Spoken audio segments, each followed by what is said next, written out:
രാമകൃഷ്ണന്മാരുടെ ബാല്യകാലത്ത് അമ്പാടിക്ക് സമീപമുള്ള കാട്ടിൽ വസിച്ചിരുന്ന അതിശക്തനായ അസുരനായിരുന്നു ധേനുകൻ. ഭാഗവതം 15-ാം അധ്യായത്തിൽ വിവരിക്കുന്ന ഈ കഥയാണ് ഇന്നത്തെ കഥയമ്മ നമുക്കായി വിവരിച്ചു നൽകുന്നത്. എല്ലാവർക്കും ഹൃദയം നിറഞ്ഞ നമസ്കാരം. കഥയമ്മയുടെ ഇന്നത്തെ അധ്യായത്തിലേക്ക് എല്ലാവർക്കും ഹാർദമായ സ്വാഗതം. ഭഗവാൻ ബലരാമസ്വാമിയുടെ കഥകളെക്കുറിച്ചാണ് നമ്മൾ സംസാരിച്ചുകൊണ്ടിരിക്കുന്നത്. ഭഗവാൻ കൃഷ്ണന്റെ ലീലകൾ പറയുമ്പോൾ ഭഗവാന്റെ കുട്ടിക്കാലത്ത് ഭഗവാൻ നിരവധിയായിട്ടുള്ള അസുരന്മാരെ കൊന്ന കഥകൾ നമ്മൾ കേൾക്കാറുണ്ട്. അതിൽ തുടക്കം പൂതനയിലാണ്. പൂതനയെ ഭഗവാൻ വധിക്കുന്നു, തൃണാവർത്തനയെ ഭഗവാൻ വധിക്കുന്നു, ശകടാസുരനെ ഭഗവാൻ വധിക്കുന്നു. ഇങ്ങനെ ഓരോരുത്തരെയും ഭഗവാൻ വധിക്കുന്ന കഥകൾ ഇങ്ങനെ കേൾക്കുന്ന സമയത്ത് ഈ എല്ലാ അസുരന്മാരെയും കൃഷ്ണൻ ഒറ്റയ്ക്കല്ല വധിച്ചിട്ടുള്ളത്. ചില ആളുകളെയൊക്കെ ഭഗവാന്റെ ഏട്ടനായിട്ടുള്ള ബലഭദ്രസ്വാമിയാണ് ഇല്ലാണ്ടാക്കിയിട്ടുള്ളത്.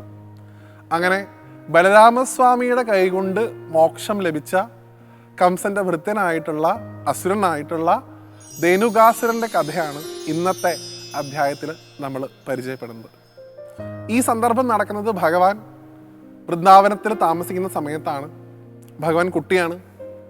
ആ സമയത്ത് അവർ പൈക്കളെ മേയ്ക്കാനായിട്ട് ഗോവർദ്ധനത്തിൻ്റെ പരിസരത്തൊക്കെ ഇങ്ങനെ സഞ്ചരിക്കും. കൂട്ടുകാരുണ്ടായിരിക്കും, ബലരാമസ്വാമി ഉണ്ടായിരിക്കും.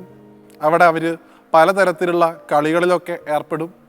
വീട്ടിൽ നിന്ന് കൊണ്ടുവന്ന ഭക്ഷണം ചിലപ്പോൾ കഴിക്കും, ചിലപ്പോൾ ഭക്ഷണം ഉണ്ടാവില്ല. ആ സമയത്ത് കാട്ടിൽ എന്താണോ കിട്ടുന്നത് അത് വാങ്ങി കഴിക്കും, അല്ലെങ്കിൽ മരത്തിലുണ്ടാവുന്ന ഫലങ്ങളൊക്കെ വാങ്ങി കഴിക്കുക. ഇതൊക്കെയാണ് സാധാരണ ചെയ്യാറുള്ളത്. ഇങ്ങനെ ഒരു ദിവസം ഈ കളികളുടെയൊക്കെ ഇടയിൽ ഭക്ഷണം കൊണ്ടുവരാത്തൊരു ദിവസം ഭഗവാനും ബലഭദ്രസ്വാമിക്കും കൂട്ടുകാർക്കും ഗോപന്മാർക്കൊക്കെ വളരെയധികം വിശന്നു എന്നാണ്.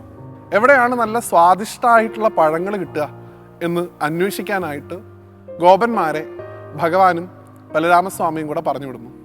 അപ്പോൾ പല ഗോപന്മാരും പല ദിക്കിലേക്കൊക്കെ പോയി. ചിലരൊക്കെ പറഞ്ഞു, കൃഷ്ണ രാമ അവിടെ ഒന്നും കിട്ടാനില്ല, നമ്മൾ ഇന്ന് പട്ടിണിയാവുമെന്നാണ് തോന്നുന്നത്. അങ്ങനെ ഓരോരോ ഗോപന്മാരായിട്ട് തിരിച്ചു വരുന്നു. എല്ലാവർക്കും നിരാശ. എന്നാൽ 2 ഗോപന്മാർ മാത്രം വളരെ സന്തോഷത്തോടു കൂടിയിട്ടാണ് തിരിച്ചു വന്നത്. അവർ പറഞ്ഞു, ഞങ്ങൾ ഇത്രയധികം സ്വാദുള്ളൊരു പഴങ്ങൾ നിൽക്കുന്നൊരു മരം എവിടെയും കണ്ടിട്ടില്ല. ഇത് നിൽക്കുന്നത് ആ ഗോവർദ്ധന പർവ്വതത്തിൻ്റെയൊക്കെ സമീപത്തായിട്ടുള്ള ആ ധേനുകൻ എന്ന് വിളിക്കപ്പെടുന്ന അസുരൻ്റെ പറമ്പിലാണ്. അവിടെ മനോഹരമായിട്ടുള്ള പഴങ്ങൾ ആ മരത്തിൽ നിൽക്കുന്നത് ഞാൻ കണ്ടു. അത് പന പോലുള്ള മരങ്ങളായിരുന്നു. ആ പന പോലുള്ള മരങ്ങളിൽ ഈ പഴുത്ത പഴങ്ങൾ ഇങ്ങനെ തൂങ്ങി നിൽക്കുന്നത് കണ്ടപ്പോൾ തന്നെ ഞങ്ങളുടെ പകുതി വിശപ്പ് മാറി. അപ്പം നമുക്ക് എല്ലാവർക്കും കൂടെ എന്ത് ചെയ്യാം, അങ്ങോട്ട് പോവാം. അവിടെ പോയി ഈ ധേനുകാസുരനോട് നമുക്ക് കുറച്ച് പഴം തരുമെന്ന് ചോദിക്കാം. അപ്പോൾ കൂട്ടുകാർ പറഞ്ഞു, അദ്ദേഹത്തോട് ചോദിച്ചിട്ട് യാതൊരു കാര്യമല്ല, ഞങ്ങൾ പലതവണ ചോദിച്ചാണ്. ഞങ്ങൾ അദ്ദേഹം ഭീഷണിപ്പെടുത്തിയിട്ടുണ്ട്, ഞങ്ങൾ അദ്ദേഹം അടിക്കാൻ ഓടിച്ചിട്ടുണ്ട്, അദ്ദേഹം വളരെ ക്രൂരനാണ്. അങ്ങനെയുള്ള ഒരാളുടെ അടുത്ത് പോയി പഴം തരുമെന്ന് ചോദിച്ചു കഴിഞ്ഞാൽ ചിലപ്പോൾ അദ്ദേഹം പഴം മാത്രമായിരിക്കില്ല തരിക. അതുകൊണ്ട് ജീവനിൽ ബോധ്യം ഉണ്ടെങ്കിൽ അങ്ങോട്ട് പോവാതിരിക്കുന്നതാണ് നല്ലത്. ഈ സമയത്ത് ബലഭദ്രസ്വാമിക്ക് തോന്നി, അങ്ങനെ എൻ്റെ കൂട്ടുകാരെയൊക്കെ തല്ലാൻ മാത്രം, എൻ്റെ കൂട്ടുകാരെ വേദനിപ്പിക്കാൻ മാത്രം ഒരു ധേനുകൻ ഞാനിവിടെ ഉള്ളപ്പോൾ ഉണ്ടെങ്കിൽ അതെങ്ങനെയാണ് ശരിയാവുക, നമുക്ക് എല്ലാവർക്കും കൂടെ അങ്ങോട്ട് പോകാമെന്ന് പറഞ്ഞാൽ അദ്ദേഹത്തിൻ്റെ നേതൃത്വത്തിൽ ഇവരെല്ലാവരും കൂടെ ധേനുകാസുരൻ്റെ വീട്ടിലേക്ക് പോയി എന്നാണ്. ആ സമയത്ത് ധേനുകനോട് ഉണ്ടായിരുന്നില്ല. ബലഭദ്രസ്വാമി അവിടെ ചെന്ന ഉടനെ തന്നെ തൻ്റെ ആ ശക്തിയായിട്ടുള്ള കൈകൾ കൊണ്ട് ആ മരങ്ങളിലൊക്കെ പിടിച്ച് കുലുക്കാൻ തുടങ്ങി. കുറേ പഴങ്ങൾ താഴേക്ക് വീഴുന്നു. ഗോപന്മാരൊക്കെ സന്തോഷമായിട്ട് ഭഗവാൻ ഉൾപ്പെടെ ആ പഴങ്ങളൊക്കെ പെറുക്കി അവരിങ്ങനെ കഴിച്ചുകൊണ്ടിരിക്കുന്ന സമയത്താണ് ഈ ധേനുകൻ എന്ന് പറയുന്ന അസുരൻ, അദ്ദേഹത്തിന് കഴുതയുടെ മുഖം ഉണ്ടെന്ന് പറയുക, അദ്ദേഹം ഇത് കണ്ട് ക്രോധവാനായിട്ട് ബലരാമസ്വാമിക്ക് നേരെ ഇങ്ങനെ കുതിച്ചു വരുന്നത്. തന്നെ വധിക്കാനാണ് ധേനുകൻ ഈ വരുന്നതെന്ന് മനസ്സിലാക്കിയ ഉടനെ തന്നെ ബലഭദ്രസ്വാമി ആ ധേനുകൻ്റെ വഴിയിൽ നിന്ന് അദ്ദേഹത്തിനെ കബളിപ്പിച്ചുകൊണ്ട് ഇങ്ങോട്ട് മാറി നിന്ന് അദ്ദേഹത്തിൻ്റെ പുറകിലുള്ള 2 കാലും പിടിച്ച് തലയ്ക്ക് ചുറ്റും ഒരു വട്ടം കറക്കി ദൂരേക്ക് വലിച്ചെറിഞ്ഞു എന്നാണ്. ആ വീണ വീഴ്ചയിൽ തന്നെ ധേനുകൻ്റെ അന്ത്യം സംഭവിച്ചിരുന്നു. അപ്പോൾ കൂട്ടുകാരൊക്കെ തന്നെ വളരെയധികം സന്തോഷത്തോടു കൂടി ആർപ്പ് വിളിച്ചുകൊണ്ട് ബലഭദ്രസ്വാമിയെ എതിരേറ്റു. ഈ ധേനുകൻ എന്ന് പറയുന്ന അസുരൻ കംസന്റെ ഭൃത്യനാണ്. അദ്ദേഹത്തെ കൊണ്ട് ദേവന്മാർക്കും ഒരുപാട് ഉപദ്രവം ഉണ്ടായിട്ടുണ്ട്. അങ്ങനെ തങ്ങളുടെ ഉപദ്രവം മാറ്റിയ ആ ബലഭദ്രസ്വാമിയെ ദേവന്മാരെല്ലാവരും തന്നെ ആകാശത്ത് നിന്ന്, സ്വർഗലോകത്ത് നിന്ന് പുഷ്പഘോഷത്തോടുകൂടി, പുഷ്പവർഷത്തോടുകൂടി സ്വീകരിച്ചു എന്നും ഭാഗവത്തിൽ പറയുന്നു. അങ്ങനെ ധേനുകാസുരനെ വധിച്ച് കൂട്ടുകാർക്ക് പഴങ്ങളൊക്കെ കൊടുത്ത് തൻ്റെ അനുജനായിട്ടുള്ള ശ്രീകൃഷ്ണ പരമാത്മാവിനോടൊപ്പം നിൽക്കുന്ന ആ ബലഭദ്രസ്വാമിയെ നമുക്ക് എല്ലാവർക്കും സാഷ്ടാംഗം നമസ്കരിക്കാം. എന്താണ് ഈ കഥയിലൂടെ യഥാർത്ഥത്തിൽ ഭഗവാൻ പറയാൻ ശ്രമിച്ചിട്ടുള്ളത് എന്ന് മനസ്സിലാക്കുക കൂടി വേണം. കേവലം ഒരു കഥയായിട്ട് മാത്രം ഒരു കഥയും, സനാതനധർമ്മത്തിലെ ഒരു കഥയും വെറും കഥയായിട്ട് മാത്രം കാണാൻ നമ്മളോട് മഹാത്മാക്കൾ പറഞ്ഞിട്ടില്ല. ഓരോ കഥയ്ക്കുള്ളിലും വ്യക്തമായിട്ടുള്ള തത്വം ആലേഖനം ചെയ്തു വെച്ചിട്ടുണ്ട്. ആരാണ് ധേനുകൻ? അദ്ദേഹത്തിന് കഴുതയുടെ മുഖമാണ് എന്ന് എടുത്തു പറഞ്ഞിട്ടുണ്ട്. കഴുത എപ്പോഴും അജ്ഞതയുടെ, അറിവില്ലായ്മയുടെ പ്രതീകമായിട്ടാണ് നമ്മൾ ചിത്രീകരിക്കാറുള്ളത്. അങ്ങനെ അജ്ഞതയുടെ പ്രതീകമായിട്ടുള്ള, അറിവില്ലായ്മയുടെ പ്രതീകമായിട്ടുള്ള ധേനുകന് മനോഹരമായിട്ടുള്ള ഒരു തോട്ടം, അത് നമ്മുടെ മനസ്സ് തന്നെയാണ്. അവിടെ ബ്രഹ്മാനന്ദമാകുന്ന പഴങ്ങൾ അദ്ദേഹം സൂക്ഷിക്കുന്നു. ആർക്ക് കൊടുക്കാതെ? നമ്മുടെ ജീവാത്മാവാകുന്ന ഗോപന്മാർക്ക് കൊടുക്കാതെ അജ്ഞത അറിവിനെ മൂടി വയ്ക്കുന്നു. അതിനെ തകർത്തുകൊണ്ട് ആ പഴങ്ങളെ ജീവാത്മാവിന് കൊടുക്കാൻ ആർക്ക് മാത്രമേ സാധിക്കുള്ളൂ?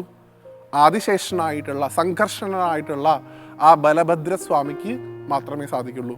അദ്ദേഹം ധേനുകനെ വധിച്ചു എന്ന് പറയുമ്പോൾ നമ്മൾ അർത്ഥാക്കേണ്ടത് അറിവില്ലായ്മയെ മാറ്റി ആ ബ്രഹ്മവിത്തായിട്ടുള്ള ആനന്ദത്തിൻ്റെ പഴങ്ങളെ നമ്മളാകുന്ന ജീവാത്മാവിലേക്ക് ഭഗവാൻ എടുത്തു തരുന്നു എന്നാണ്. അല്ലാതെ ഒരു കഴുതയുടെ സ്വരൂപമുള്ള അസുരനെ കൊന്ന് ഗോപന്മാർക്കൊക്കെ പഴം കൊടുത്ത കഥയായിട്ട് അതിനെ വ്യാഖ്യാനിക്കാതെ ബ്രഹ്മാനന്ദത്തിൻ്റെ പഴങ്ങൾ നമ്മളിലേക്ക് എത്തിക്കാനാണ് ബലഭദ്രസ്വാമി ധേനുകനെ വധിച്ചത് എന്നുള്ള ബോധ്യം നമുക്കുണ്ടാവണം. അങ്ങനെയുള്ള നമ്മുടെ മനസ്സിൽ ഇപ്പോഴും ജീവിക്കുന്ന എത്രയോ ധേനുകന്മാരുണ്ട്. അവരെ ഓരോരുത്തരെയും ഇല്ലായ്മ ചെയ്താൽ മാത്രമേ ആ ബ്രഹ്മാനന്ദത്തിൻ്റെ മധുരമുള്ള പഴങ്ങൾ നമുക്കും ആസ്വാദനത്തോടു കൂടി കഴിക്കാൻ സാധിക്കുള്ളൂ. അതിനെന്താണ് നിവൃത്തി? ആ ധേനുകനെ ആർക്കാണ് പരാജയപ്പെടുത്താൻ സാധിക്കുക? അത് ബലമുള്ള രാമന് മാത്രമാണ്. നമ്മുടെയൊക്കെ ഉള്ളിൽ ഒരു ആത്മാരാമനുണ്ട്. ആ ആത്മാരാമന് ബലം നൽകുക. എങ്ങനെ ബലം നൽകാൻ സാധിക്കുക? നാമഘോഷത്തോടുകൂടി, ഉപാസനയോടുകൂടി, സാധനയോടുകൂടി നമ്മുടെ ഉള്ളിലുള്ള ആത്മാരാമനെ ബലരാമനാക്കി മാറ്റിയാൽ നമുക്കും ബ്രഹ്മാനന്ദത്തിൻ്റെ ആ മനോഹരമായിട്ടുള്ള രുചിയേറിയ പഴങ്ങൾ സേവിക്കാനുള്ള അവസരം കിട്ടും. അപ്പം അതുകൊണ്ട് ഈ കഥ കേൾക്കുന്ന ഓരോ ഭഗവാന്റെ ഭക്തരും ബലരാമസ്വാമിയെ നമസ്കരിക്കുന്നതിൻ്റെ കൂടെ തന്നെ പ്രാർത്ഥിക്കുക, ഞങ്ങളുടെ മനസ്സിലുള്ള ആ ആനന്ദത്തിൻ്റെ പഴങ്ങൾ ഞങ്ങളിൽ നിന്ന് മൂടി വച്ചിരിക്കുന്ന അറിവില്ലായ്മയാകുന്ന ആ ധേനുകനെ അങ്ങയുടെ കൈകൊണ്ട് അങ്ങ് ഇല്ലാതാക്കി ആ ആനന്ദം, അതിൻ്റെ മധുരം ഞങ്ങളുടെ ജീവിതത്തിൽ എല്ലാ കാലത്തും ഉണ്ടാവാൻ അനുഗ്രഹിക്കണേ എന്ന് ഭഗവാനോട് പ്രാർത്ഥിച്ചുകൊണ്ട് ഭഗവാന്റെ അടുത്ത ഒരു കഥയുമായി അടുത്ത അധ്യായത്തിൽ നമുക്ക് വീണ്ടും കാണാം. ബലരാമസ്വാമിയുടെ മറ്റൊരു കഥയുമായിട്ട് വീണ്ടും കാണുന്നതുവരെ എല്ലാവർക്കും നന്ദി, നമസ്തേ.